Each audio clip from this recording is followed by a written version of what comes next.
Manchester United fan then. This is Kit in India. So Kit, welcome to the show. We're talking here about game management for Ole Gunnar Solskjaer. What did you make of it last night, those changes?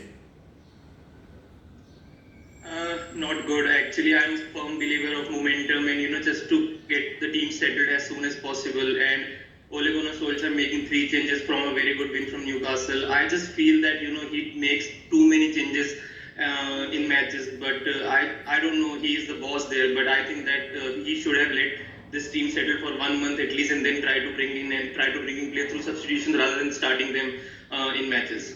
Siobhan, do you agree that Ole made too many changes to that starting lineup last night, or does he have to rotate considering all the games they've got? I think the team that was out there, you look at that team on paper, that team should have had enough to go out there and win that game comfortably. So I don't think necessarily the fact that he rotated a couple of players. I think 3 isn't a lot of changes, especially when you look at the likes of Chelsea, Manchester City. They often change 5, 6, potentially even 7 or 8 players, and they can still get the job done. I think the talent was there. I just think whether the game plan was right, whether the game management, once they went a player down, whether that was made correctly, whether those changes were right at the right time. I wouldn't necessarily be concerned with making 3 changes before the game, because you need to keep players fresh. You said there's such a large number of games and you need a big squad. And I think United's squad is a lot stronger this season, but it just didn't quite work out last night. Franz, can you legislate for a player being sent off like that and then Lingard making a mistake like that in stoppage time? I mean, that's ultimately cost United the game, isn't it? Yeah, and those mistakes do happen. A little bit like Siobhan's saying, that's going to be the challenge, I think, for Solskjaer this season, is like rotating the squad when you're competing on all fronts domestically, but in Europe as well. It's playing when you've got a squad of this depth and of that talent, picking the right players at the right moments and rotating. It's going to be done, it's going to happen, but you can't legislate for the individual areas. The sending off, it's about tackle. It is a sending off for Wan-Bissaka. And Jesse Lingard making that mistake, those sort of things do happen.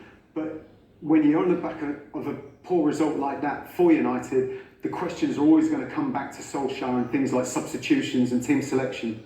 Yeah, and Cristiano Ronaldo's only made those sort of the scrutiny that little bit sharper, hasn't it, today after that result last night. Kit, in terms of moving forward then for United now, it's West Ham next, who have made a pretty decent start to the Premier League season.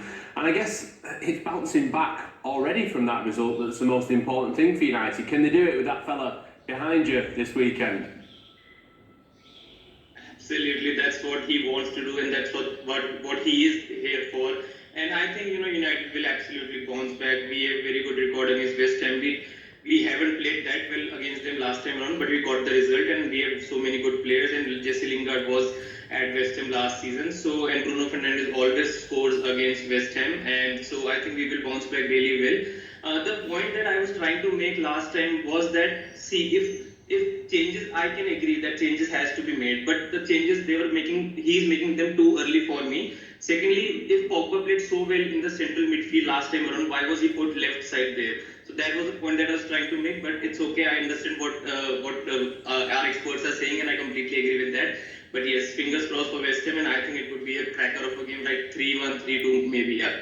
So you wanted him to stick with the same sort of shape and style then as well, because a lot of Manchester United fans were desperate to see Donny van de Beek play, weren't they? I mean, I know he only lasted 45 minutes, but it is players like that who probably need the minutes. Victor Lindelof as well.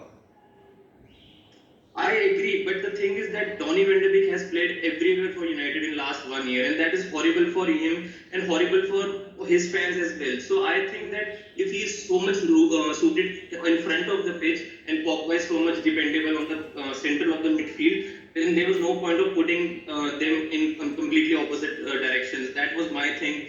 And I think that core of the team should be settled. Like if Donny van de Beek wants to play, and I think that he should be given chance, that should be in place of Bruno Fernandes. If you have that kind of guts to do that, go ahead. And I